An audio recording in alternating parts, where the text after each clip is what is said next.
Bloque 1. La península ibérica desde los primeros humanos hasta la desaparición de la monarquía visigoda. En esta segunda parte del vídeo vamos a conocer los pueblos que habitaron la península ibérica a partir de la Edad del Hierro. Conoceremos a tartesos, así como los pueblos colonizadores de fenicios, griegos y cartagineses.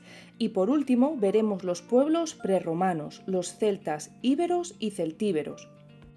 En el vídeo anterior ya vimos que desde finales del siglo XI hasta aproximadamente el VI a.C. había grupos de pueblos indoeuropeos que llegaron a la península por los Pirineos. Eran gentes procedentes del centro de Europa, con un mismo sustrato lingüístico, el indoeuropeo, y se establecieron por el nordeste peninsular, la meseta, y después se extendieron hacia el norte y el oeste. Estos pueblos ya conocían el hierro, por eso los estudiamos en la anterior etapa, la Edad del Hierro. Tenían una economía agrícola y ganadera y algunos practicaban ese ritual funerario consistente en incinerar el cadáver, depositar las cenizas en urnas y enterrarlas. Por eso se conoce a esta cultura como los campos de urnas. Además de esta cultura, también avanzamos en el vídeo anterior que la Edad del Hierro en la península ibérica está relacionada con los pueblos colonizadores, como podéis observar en el mapa. Estos pueblos son, en orden, fenicios, griegos y cartaginenses. Vamos a empezar con los fenicios. Los fenicios eran un pueblo semítico de las costas del Oriente Próximo, en la actualidad sería Líbano, con las ciudades importantes como Tiro y Sidón. Debió ser un pueblo de navegantes y de comerciantes, que tras la ruina de la civilización micénica en la zona de Grecia, pues se vieron obligados a acudir a lejanos lugares para encontrar esos minerales. En la actualidad no hay un acuerdo sobre la fecha en la que surge la primera factoría fenicia en la península. Se sabe que fue en Cádiz, con la fundación de Gadir. Según algunos autores fue en el 1100 a.C., pero la verdad es que los testimonios arqueológicos, los restos, no son de más allá del 800 a.C.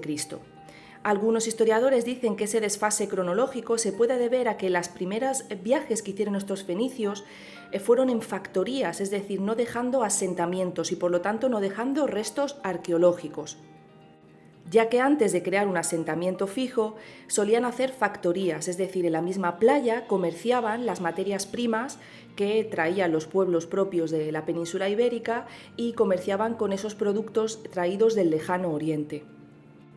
Lo que sí está más claro es que parece que los fenicios acudieron a la península ibérica atraídos por su riqueza mineral. Ya incluso hay referencias en la Biblia que aluden a la plata, el oro, el hierro y el estaño de esta zona. Además de Gadir, de Cádiz, en la costa mediterránea de Andalucía, como podéis observar en el mapa, tuvieron los fenicios colonias como Malaca, que es Málaga, Sexi, como Almuñécar, y Abdera, que es Adra, aquí en Almería. Se cree que estas primeras factorías fenicias de esta costa mediterránea tenían una población de unos 1.000-1.500 habitantes y eran puertos o lugares situados en la península o en islas para ser más fácilmente defendidos. Estaban dedicados al comercio y también traían artesanos relacionados con la púrpura, la metalurgia, la ganadería, sobre todo la producción de leche y la pesca como el marisco. Tras fundar Gadir, se va a iniciar por parte de los fenicios la entrada por la zona del Bajo Guadalquivir. Recordad que era navegable hasta incluso más allá de Sevilla, y van a entrar en relaciones con pueblos que existían desde ese final del Bronce, que ya dijimos que se iba a estar enlazado con otro pueblo de la zona sur, de la zona de Andalucía, de la zona de Huelva, tartesos. Las ciudades fenicias se construían en base a unas casas que se alineaban a lo largo de una calle. Las viviendas variaban sus tamaños dependiendo de las diferencias sociales y económicas y también dependiendo de las funciones. Las necrópolis, al igual que hemos estudiado en el Calcolítico y en el Bronce, estaban fuera del recinto urbano. Existían sepulturas colectivas, como hipogeos subterráneos, pero también individuales, con una fosa o con un sarcófago o como en un pozo. Se dio tanto la inhumación, es decir, enterrar el cadáver, como la incineración, recordar esos campos de urnas que hemos visto en la Edad del Hierro propias de grupos indoeuropeos. Y también los fenicios van a trasladar aquí la construcción de sus templos y sus divinidades orientales. Los fenicios van a traer del Próximo Oriente la fabricación de su cerámica, que era policromada y con un engobe rojo. También van a llegar estos artesanos especializados en el oro, la plata, el bronce, incluso el marfil, que va a dar la producción en esta zona sur de Hispania objetos de lujo para la clase dirigente de esas poblaciones indígenas. El siguiente pueblo colonizador que llegó a la península ibérica van a ser los griegos, que desembarcaron hacia el siglo VIII, aunque sus actividades no están bien documentadas hasta el siglo VI a.C. Según la tradición, fue la caída de la ciudad de Tiro en el 573 que va a convertir a los foceos, que eran buenos conocedores del Mediterráneo con gran capacidad naviera y eran griegos, en esos intermediarios, ahora que no existía Tiro, entre los fenicios de la península y los habitantes de aquella ciudad, de Tiro. También se sabe que estos griegos van a entrar en contacto con esa civilización de tartesos, sobre todo a partir del siglo VI a.C., donde hay documentación incluso en las cerámicas griegas. También se sabe que los foceos griegos van a llegar a estas zonas y fundan al norte Masalia, es la actual Marsella, con gran comercio con las poblaciones indígenas. Desde allí esta colonia, Masalia, crece y como consecuencia van a fundar otra ya en la península ibérica, Emporium, que es Ampurias, en Gerona. Otra también importante fue Rode, la actual Rosas. De hecho, en la primera mitad del siglo V a.C., Ampurias va a alcanzar un gran desarrollo, incluso sustituye a su metrópoli, a Masalia, cuyo comercio en el interior de la Galia fue cortado por los pueblos celtas que después estudiaremos. Emporio, por tanto, se convierte en el gran centro de distribución de cerámica ática, es decir, griega, barata para las poblaciones indígenas. Y Emporio también se convierte en un gran centro de desarrollo urbanístico. Un poco más tarde, en torno al siglo III a.C., será Rosas, Rhodes, la que empiece a tener una notable pujanza económica. El tercer y último pueblo colonizador que llegó a la península son los cartagineses. Cartago, en el norte de África, era una antigua colonia fenicia, por lo tanto el origen era fenicio, igual que era Gadir.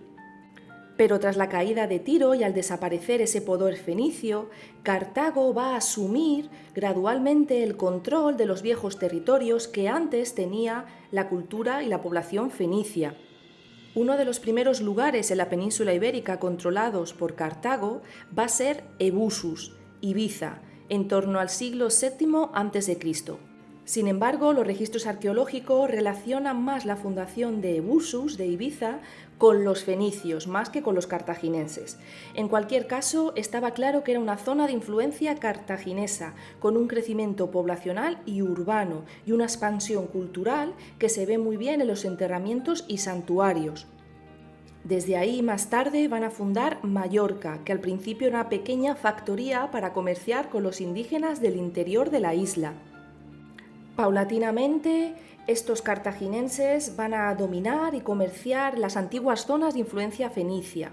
Por ejemplo, de esta manera van a llegar a Villaricos en Almería. Pero sin lugar a dudas fue Cartagonova, la actual Cartagena, en Murcia, el exponente más claro del poder cartaginés en la península. De hecho, la expansión y el interés de los cartaginenses por la península ibérica está muy relacionado con la primera guerra púnica, esas guerras entre Roma y Cartago. ¿Por qué? Por el control del Mediterráneo. En esta primera guerra púnica, Cartago pierde Córcega, Cerdeña y Sicilia, y ahora necesita una nueva base para restaurar ese dominio en el Mediterráneo occidental. Por eso empieza a conquistar de forma más sistemática la península. ¿Quién es el que entra? Amílcar Barca, que desembarca en Cádiz y empieza a meterse en el interior con la resistencia de los íberos y se dirige incluso fundando Acraleuque, Alicante.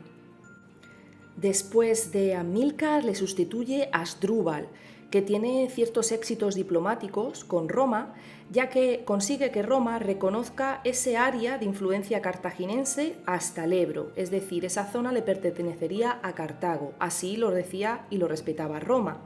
Se estrechan lazos de amistad con la nobleza indígena y es en este momento cuando se funda esa Cartago Nova como un emplazamiento estratégico y como su capital dentro de la península ibérica.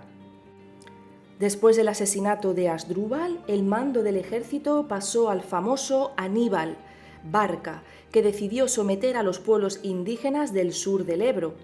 En el 219, solo la ciudad-estado de Sagunto, que era aliada de Roma, escapaba a este dominio cartaginés, y Aníbal no va a dudar en atacar esta ciudad levantina durante 8 meses, iniciando así la Segunda Guerra Púnica, en la que los romanos van a intervenir para defender a su aliado. Y esta es la razón o el casus belli para que entren los romanos a la península ibérica y empiece la conquista. A pesar de que Aníbal llegó a las puertas de Roma con su ejército de elefantes, fue la derrota cartaginense en Zama en el 202 a.C. lo que puso fin a la Segunda Guerra Púnica, y a partir de entonces es Roma la que tiene la hegemonía de la península ibérica, comenzando así su romanización y conquista sistemática. Fueron los historiadores griegos y romanos los que dejaron constancia escrita de la existencia de un pueblo del sur peninsular que se conoce con el nombre de Tartesos.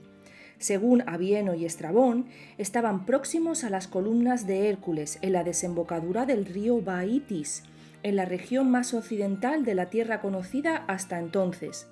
De hecho, los historiadores no se ponen de acuerdo si ese río Baetis sería el río Guadalquivir, o el río Tinto o el Odiel. En cualquier caso, la civilización tartesia tuvo su expansión entre el año 1000 y el 500 a.C., y llegó a tener influencia por la actual Andalucía, el sur de Extremadura y el sur de Portugal, aunque su eje principal se situó en el triángulo Huelva-Sevilla-Cádiz. Los restos más importantes que se han estudiado son las necrópolis de La Joya, San Pedro y Cerro Salomón, que se encuentran en Huelva, así como los ajuares funerarios que se han encontrado en Carmona y el tesoro del Carambolo en Sevilla, otro en Évora, Cádiz, y el de Aliseda en Cáceres. Aunque la base de la subsistencia debía ser la agricultura, la ganadería y la pesca, su actividad más significativa fue la minería de oro, plata, hierro y cobre, así como la metalurgia, de ahí la existencia de talleres dedicados a la fundición y fabricación de objetos.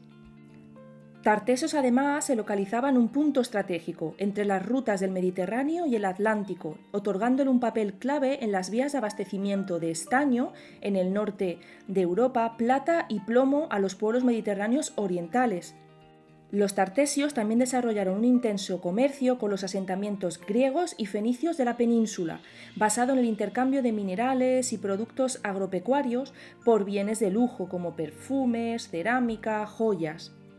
De hecho, como podéis ver en este texto, que viene del historiador Heródoto, fueron los focenses, esos griegos, los primeros en que llegaron a la zona del mar Adriático, del Tirreno, de Iberia y de Tartesos. Llegados a Tartesos, se hicieron muy amigos del rey de los tartesios.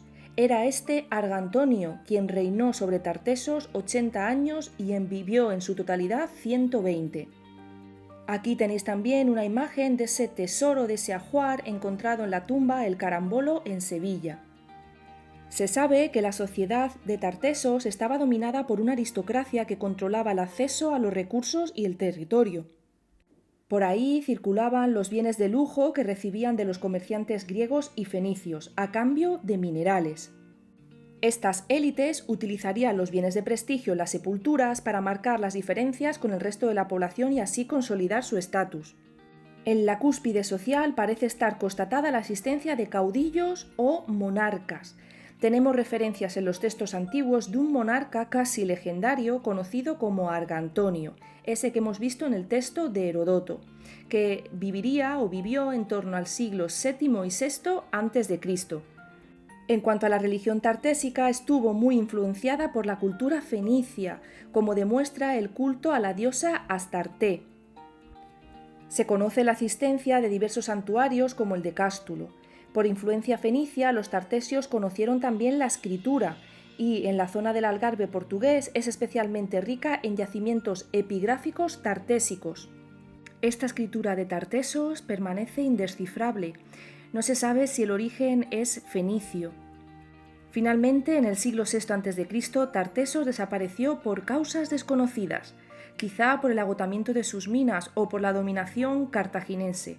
Sin embargo, como heredera de su cultura surgió los turdetanos, Turdetania, una región poblada por este pueblo íbero. Los pueblos prerromanos celtas, íberos y celtíberos. Durante el primer milenio se fueron conformando en la península tres culturas diferentes pero interrelacionadas entre sí, íberos celtas y celtíberos.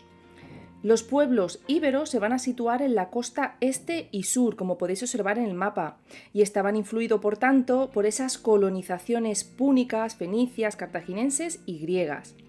En cambio, los pueblos celtas tenían una base indoeuropea, recordar esos campos de urnas, habitaban el centro, el oeste y el norte de la península.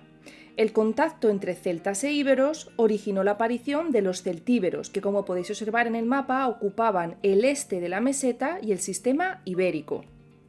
Vamos a empezar explicando las características más importantes de los pueblos celtas y celtíberos. Los pueblos celtas desarrollaron una economía agropecuaria, eso significa agricultura como la cebada, legumbres, hortalizas y la ganadería, manejando caballos, vacas, corderos, cabras, cerdos. Trabajaban también la cerámica y fabricaban instrumentos y armas de hierro y bronce. Ya hablaban un idioma indoeuropeo y no conocían ni la moneda ni la escritura. Estos grupos que se dedicaban a la agricultura eran sedentarios y vivían en poblados que se conocían como castros, mientras que las comunidades ganaderas practicaban el nomadismo. Los castros se situaban en montículos para su defensa, su trazado era escaso y solían estar defendidos por fosos y también sólidas murallas. Las casas estaban construidas con muros de piedra y su planta era frecuentemente circular. Algunos de los mejores castros conservados son el de Santa Tecla, en Pontevedra, y el de Moías, en Asturias.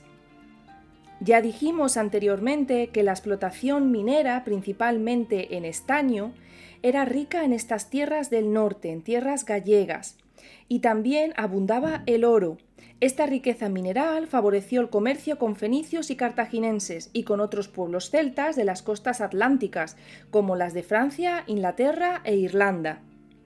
En cuanto a la sociedad, los celtas se organizaban en clanes que estaban unidos por lazos familiares y varios clanes podían formar una tribu. En la tribu había cierta jerarquía y un predominio de esa casta de los guerreros. En cuanto a los celtíberos, que podemos observar en el mapa en color morado, practicaron una economía basada en la agricultura de cereales principalmente y la ganadería, y también era importante la producción de hierro. Bajo la influencia de los íberos, las comunidades celtíberas también van a desarrollar el torno alfarero, la rueda y también la moneda. Además, estos celtíberos sí que van a adoptar el alfabeto íbero. Habitaban frecuentemente en poblados tipo castros, castreños, de esa influencia celta, porque son celtíberos, y también la sociedad estaba jerarquizada, con la existencia de una aristocracia guerrera. En cuanto a la religión de estos pueblos celtas, realmente es poco conocida. Sí que se han registrado casi más de 300 dioses, sobre todo relacionados con la naturaleza, la fecundidad, la fertilidad. En cambio, los íberos, que podéis observar en el mapa de color naranja, eran un pueblo que sí que había tenido contactos con esos fenicios y esos griegos. Conocieron, por tanto, la escritura a diferencia de los celtas, pero la información que tenemos principalmente viene de los escritores clásicos y de las fuentes arqueológicas. Los íberos habitaban en poblados amurallados que se situaban en las zonas de fácil defensa, próximo a las rutas del comercio. Estaban amurallados y su distribución seguía un plano urbanístico regular, con viviendas de forma rectangular y construidas con adobe y paja. Su economía era básicamente agrícola, basada en los cereales, la vid y el olivo, esa trilogía romana que después estudiaremos, pero también cultivaban plantas de uso textil, el lino y el esparto. Los pueblos del sur peninsular explotaron de forma intensiva las minas y desarrollaron una importante metalurgia, en la que destaca la fabricación de armas como las falcatas y la orfebrería. También elaboraron cerámica y tejidos. Por lo tanto, el comercio con los pueblos colonizadores que hemos estudiado, fenicios, griegos y cartaginenses, fue muy importante y llegó a propiciar la acuñación de moneda propia y ese desarrollo de su escritura. La organización social de los íberos era también tribal, pero sí que estaba más jerarquizada en función del poder económico militar. Podíamos ver hasta 4 estratos o grupos. Un estrato superior sería una especie de rey o una aristocracia que normalmente tenían caballo y se veían ricos ajuares en sus tumbas. Un estrato medio, que serían broncistas, herreros, escultores, comerciantes. Lo sabemos porque en su ajuar no viene esa falcata que hemos hablado. Y luego un estrato inferior estaría por los agricultores, ganaderos, hasta llegar a esos siervos que podían trabajar por las tierras. En cuanto a la religión íbera, se centra en el animismo de la naturaleza. Eso significa dar alma a elementos de la naturaleza. Algunos dioses fueron adoptados de fenicios y griegos también por ese contacto y predominan las divinidades femeninas. Los santuarios íberos normalmente estaban en el exterior de los núcleos urbanos y no eran templos en sí mismo, sino una especie de almacén donde depositaban esos esvotos. Y las necrópolis hemos encontrado que el rito más practicado era la incineración. El arte íbero también va a estar muy influido por el de los griegos y cartagineses. Era un arte figurativo en el que predominaba esa función religiosa o funeraria. Especialmente significativa fue la escultura.